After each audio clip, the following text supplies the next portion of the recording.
There are many people who have the limitations in their minds who have lost that fire in their eyes. Most people, ladies and gentlemen, go to their graves living a life far below their potential.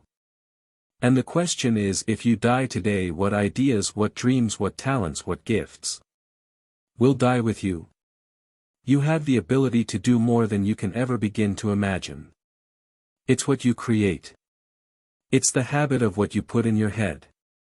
See, someone will tell you your whole life you're a piece of crap and part of you can go, you're full of it. I'm gonna show you.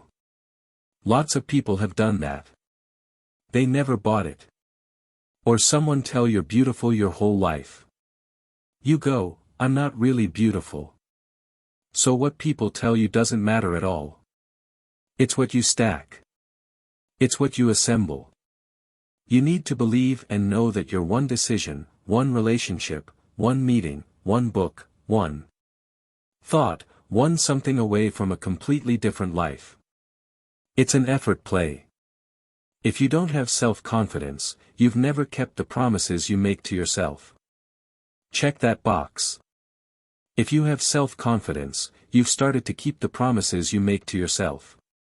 So if I'm going to get up and I'm going to work out, and I'm going to do 10 reps in the gym, I do one more.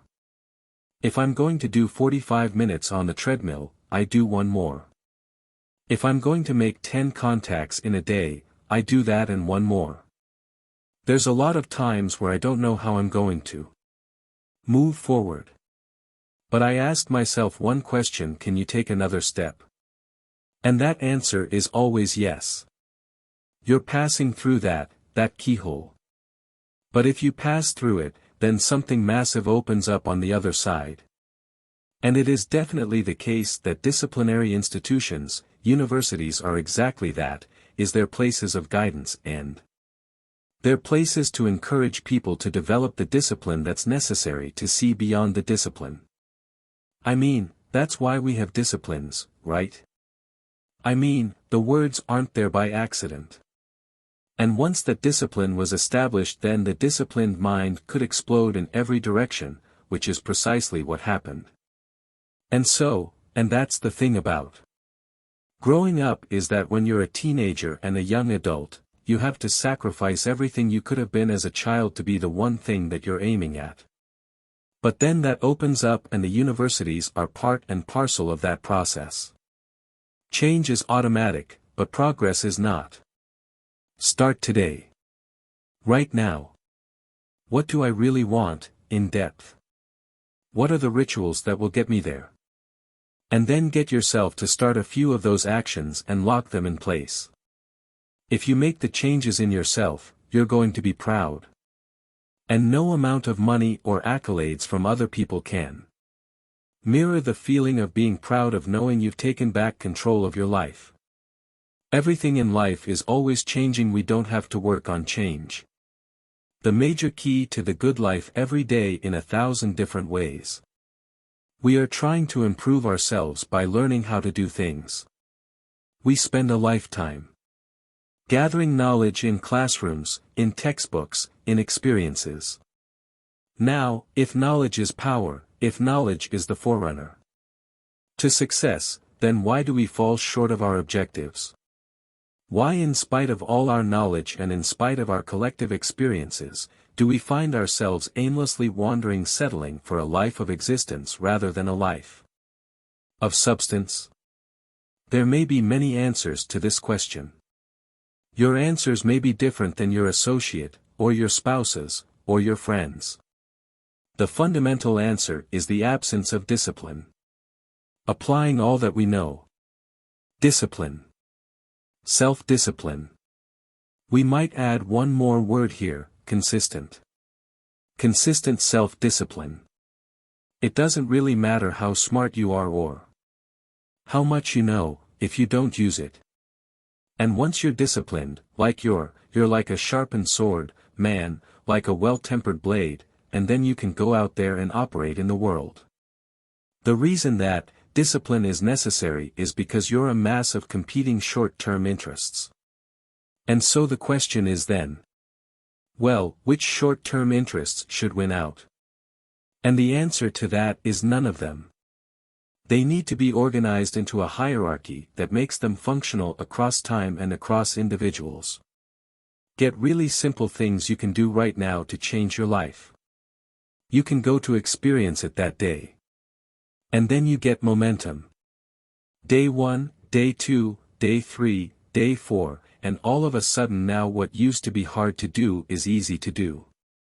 And I think for anyone, you gotta understand, anyone can learn anything. And I'm just not willing to settle for a life without passion and aliveness. That's just like, there's so much to learn, there's so much to grow. And then my view is, what's next is always better. If I make it so, it's my job to make it so. And I think that's how we have to navigate. But most of us have been conditioned not to take a risk. It was you. Peel that crust, peel that crust away and see who you really are. You open your mind to a whole nother world. So I've opened my mind up to a whole nother world that most people can't even fathom because they haven't dug deep. So people think I'm crazy because I found a whole nother way of living. I think they're crazy for never even trying to get to the other side of whatever's in front of them. So what drives me every day is finding more of myself. And be my best is a never-ending journey. It is said that the master swordsman Nakayama Hakuto would practice drawing his sword some 2,000 times a day. At the Hayashizaki Temple, in one marathon of endurance training, he was recorded drawing his sword 10,000 times in a single 24-hour period. We can imagine the sheer speed required to do this. And also the deliberateness to do so many reps in so little time. But why would he do such a thing at all? Because, as Octavian's teacher Arrius Didymus said, practice over a long time turns into second nature.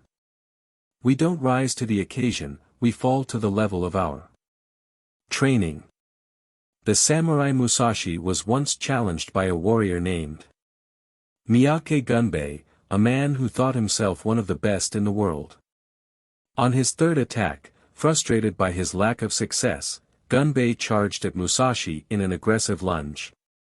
Musashi, having prepared for this exact scenario countless times, replied, "That is not what you should do," then parried the blow with one sword and watched as the man gashed his own cheek against Musashi's other sword.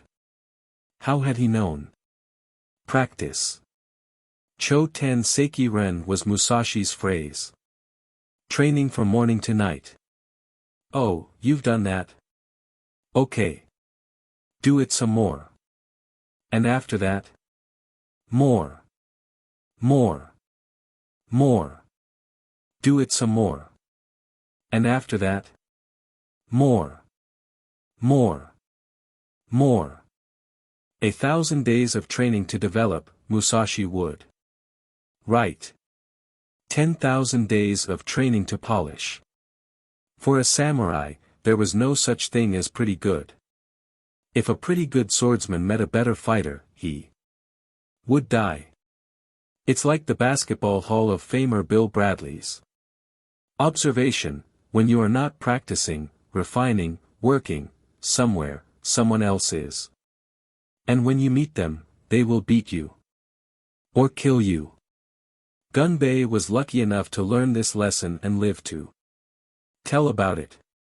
In fact, after Musashi treated the man's wound, Gunbei accepted that he was outmatched and became Musashi's student, training and practicing under him until he was no longer prone to the mistakes that come from such rashness. Look, this is not a drill.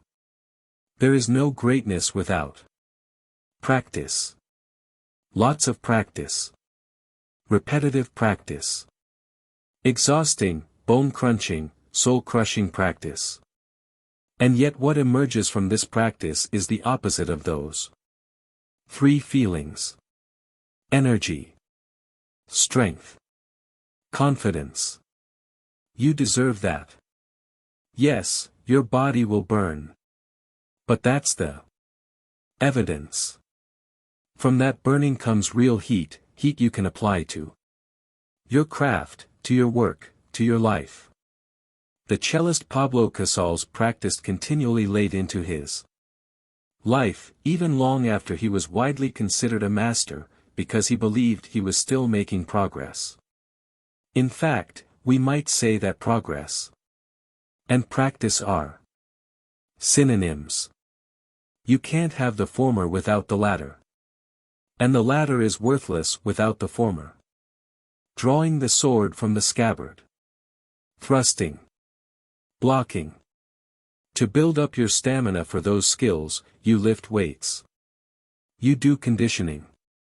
To put it all together, you spar. It's the same with music. You can jam with other talented musicians, you can put all those sessions together to learn new songs. But before all that, as Casals did, you can simply practice your scales in your bedroom for hours upon hours. What are those scales for you? You better know, and you better be doing them.